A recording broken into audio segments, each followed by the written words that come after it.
मांगे पूरी करो, हमारी मांगे पूरी करो।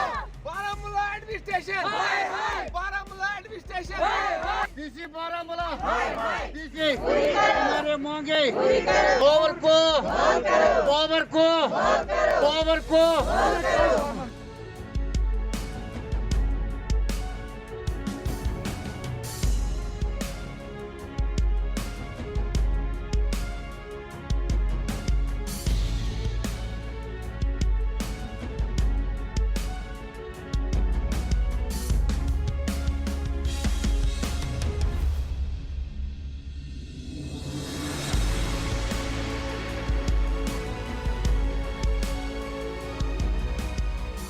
देखो, जैसे कि आप जानते हैं यहाँ पे हर वक्त प्रोटेस्ट ही नज़र आएगा आपको। वो हमारी ये बदकिस्मती है कि हमारे ग्राउंड लेवल पर यहाँ पे एडमिनिस्ट्रेशन काम करने पे अगर देखा जाए तो ये ज़ीरो है।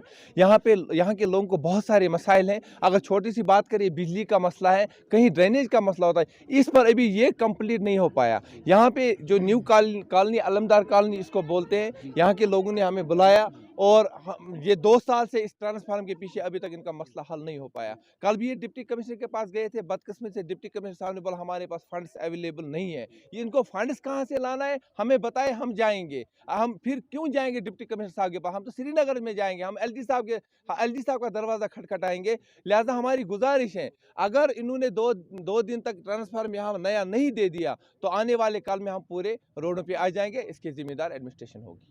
हमने एहतजाज किया था, हमने पूरा रोड यहाँ पे बंद किया था, लेकिन उसके बाद यहाँ पर जब बिजली डिपार्टमेंट से कुछ एहलकार यहाँ पर आए और उन्होंने हमसे बात की, उसके बाद हम डीसी साहब के पास भी गए और उनके सामने भी अपनी जो रिक्वेस्ट है उनके सामने भी रखी और उन्होंने जो उनका जवाब था कि उनके पास फंड्स नहीं है। देखिए, बिजली जो है, कश्मीर जो है पूरे नॉर्थ इंडिया को बिजली देता है और सर्दियों में सबसे ज़्यादा जब ज़रूरत कश्मीर को होती है, हमारे पास बिजली नहीं होती है। आप देख लीजिए, जहाँ तक अलमदार कॉलोनी की मैं बात करूँ, कानसपुरा की बात करूँ मैं, साथ में यहाँ पर एक कैंप है, 100 kV का ट्रांसफार्मर है, उस पर मैक्सिमम जो बिजली है वो सीआरपीएफ उठा लेता है और बाकी जो जितने भी यहाँ पे घर हैं, आम शहरी हैं, उनको कहीं ना कहीं मुसीबत उठानी पड़ रही है। और ख़ासकर आज की कड़कती सर्दी में जब यहाँ के तालिब इल्मों को एजुकेशन की ज़रूरत है, जहाँ तक हम बात करते हैं ऑनलाइन क्लासेस की बात करते हैं, इवन मोबाइल यहाँ चार्ज नहीं होते हैं, तो आप समझ सकते हैं कि किस तरीके से यहाँ के आवाम को, खासकर यहाँ के बच्चों को किस तरीके से मुश्किलात पेश आ रही हैं। चाहते हैं पहले तो यहाँ पे ट्रांसफार्मर यहाँ पे लगाया, जो कल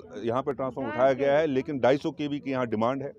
250, क्योंकि इसके साथ जो कैंप है 3 सालों से यहाँ के शहरियों की डिमांड है कि हमें 250 kV का ट्रांसफार्मर चाहिए। आप देखिए, इससे पहले भी कितने सारे रिक्वेस्ट, चाहे वो बिजली डिपार्टमेंट की बात करें, AEE साहब की बात करें, या आइजन साहब की बात करें, या DC साहब की बात करें, और एक दूसरे के कंधे पे जिम्मेदारी थमा देता है। उनके पास गए तो वो कहते हैं DDC को कहो, DDC चेयरमैन साहब के पास जाते हैं, वो मोहतरमा कहती है कि मेरे पास कुछ नहीं है, जाओ किसी और के पास जाओ। तो आखिर यहाँ की आवाम, ज़िला इंतज़ामिया कहीं ना कहीं फेल हो गई है और LG एडमिनिस्ट्रेशन तो पूरी फेल हो गई है। बड़े बड़े वादे दावे किए जाते हैं, लेकिन यहाँ की आवाम के लिए कुछ किया नहीं जाता। की कोई कमी नहीं है, काम करने वालों की कमी है। अगर रेडियो और टीवी सच कह रहा है तो हमारे जो ऑफिसर है, इनको काम करने में दिलचस्पी नहीं है।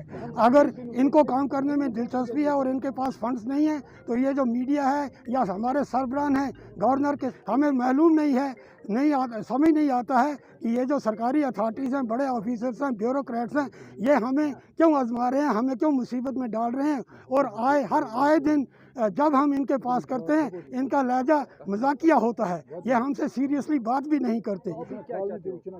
हम चाहते हैं कि जो आजकल टैक्स पेयर्स चाहते हैं कि उनके पैसे का सही इस्तेमाल हो और उन्हें वो सारी ज़रूरियात, सारी फैसिलिटीज़ दी जाएं जिसके लिए वो टैक्स पे करते हैं। साबुन की एक टिक्की पे अगर हम 9 रुपये टैक्स देते हैं, पनीर के 1 kg पर अगर हम 10 रुपये टैक्स देते हैं, मुर्गा एक खरीदने पर हम 15 रुपये टैक्स देते हैं, तो वो टैक्स जाता कहाँ है?